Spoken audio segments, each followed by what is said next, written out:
And more than that, don't put your faith in that tiara you're wearing on your head. It's worthless. You need to be placing your trust in God and do what's right.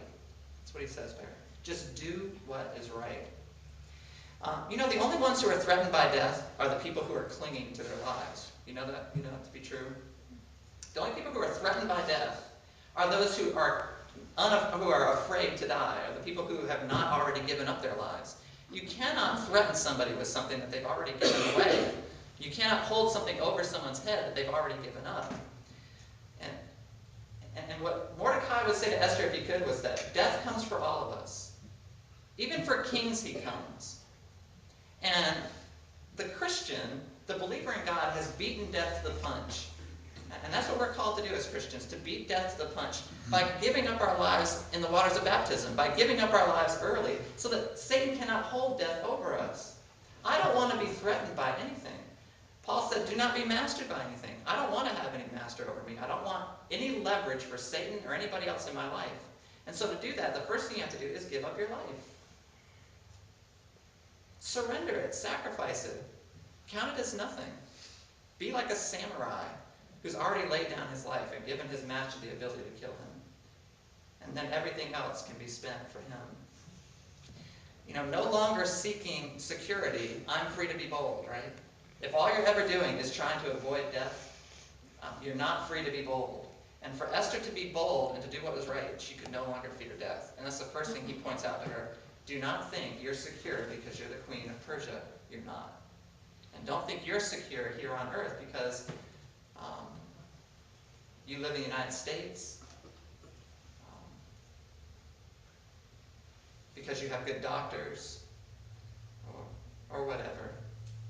Don't find any security in anything here on earth. Put your trust in God. Well, the second argument that Mordecai makes to his niece here is that silence is always selfish when it comes to not speaking for the Lord. Look at the very first part of verse 14. He says to her, now listen, if you remain silent at this time, relief and deliverance will arise for the Jews from another place, and you and your father's house will perish. The ancient law, one of the laws that has been true for all time, ancient law is still the law today, is that silence gives consent. Should I take a dagger out of my coat pocket here, and I go down here to kill Buster with it? And I make to kill Buster, to stab him to death. Okay, and I make it clear that's what my intention is, to go over there and to stab him to death. And you do nothing to stop me. You don't stand up, you don't shout out, you don't ask me to stop, but in fact you sit on your hands and look the other way. Your silence could be construed by law as consent, that you agree with what I'm doing to him. Okay? And by law, you can be found guilty of murdering him just as much as I am. That's the law. Silence gives consent. And Esther's silence, the case that Mordecai is making here is that Esther, by your silence in this matter, God can construe that silence as consent for what is going through government at this period of time. That you're giving consent to this edict to exterminate me and all of our people, all of the Jews. You have the ability to stand up and say something. You must take that. Your silence is selfish. Well, why do people remain silent? Why was Esther not doing anything? Well, she probably feared for her life. People remain silent because they fear for their lives, like I've already said. They also remain silent because they care for themselves above others. They don't have a love for other people. That's why people stay silent. And that's basically what Mordecai is saying to Esther. He's saying, don't you care about me? Don't you care about your people? Don't you understand that if you don't do this, that it's going to bring destruction on your house, on our family? Listen, the Christian must have the same attitude in himself that Christ had. I want you to look for me for just a moment. Turn to Philippians chapter 2.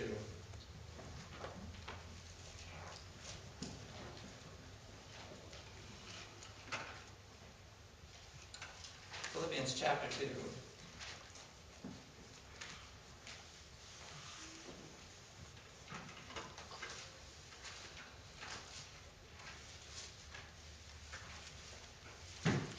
I'm going to read just the first few verses here, through verse 8. This is Paul talking to the church in Philippi. And he says to them, "If therefore there is any encouragement in Christ, if there is any consolation of love, if there is any fellowship of the Spirit, if any affection and compassion, make my joy complete, please, by being of the same mind, maintaining the same love, united in spirit, intent on one purpose. Do nothing from selfish or empty conceit, but with humility of mind, let each of you regard one another as more important than himself. Do not merely look out for your own personal interests, but also for the interests of others. Have this attitude in yourselves, which was also in Christ Jesus, who, although he existed in the form of God, did not regard equality with God a thing to be grasped, but emptied himself, taking the form of a bondservant, and being made in the likeness of men, and being found in appearance as a man, he humbled himself by becoming obedient to the point of death, even death on a cross."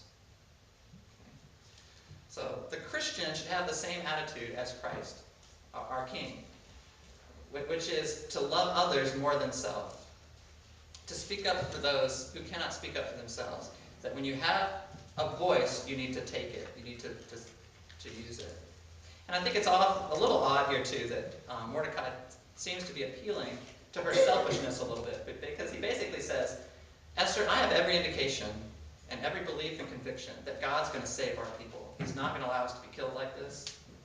And I want you to understand, if you don't take this opportunity, he's going to give the blessing to somebody else." He said, "Understand this, Esther. God is going to spare us. He's giving you the opportunity to do it. If you say no, he's going to give that opportunity to somebody else, and our family is going to be destroyed because of it." And I hardly even, this is easy preaching. I barely even need to make the application in your own life. Understand that by the position God has put you in, and us in, as being the church here in America, and all the blessings that we have, don't think for a moment that God's work in the world is going to stop because we don't do anything. He's going to accomplish his will. He's given us the ability to help in that, to work in that. And if we don't obey, if we don't surrender and give it to God, he will accomplish his will, but he'll do it by other means, and we're the ones who are going to suffer the consequences of it. We need to use our blessings in accord with God's will. But the good news is, of course, Esther does do what's right. I won't spoil the story. You can read the rest of it later. But one of the wonderful things to note is that instead of her family being destroyed because of this, she does do what is right. She does speak up. And a festival was inaugurated in honor of Esther and Mordecai called the Feast of Purim. It was celebrated by Christ, and it's celebrated still today. Every December, Jews will read this story, and they'll remember this victory that God had through Esther and through Mordecai. And so her family, instead of being maligned, is remembered. Well, the next argument he makes, it's a very simple one, to his niece. It's the last one he makes, is that opportunity is responsibility. Look at the last part of verse 14. He says, "And who knows whether you have not attained royalty for such a time as this?" Who knows whether you have not attained royalty for such a time as this?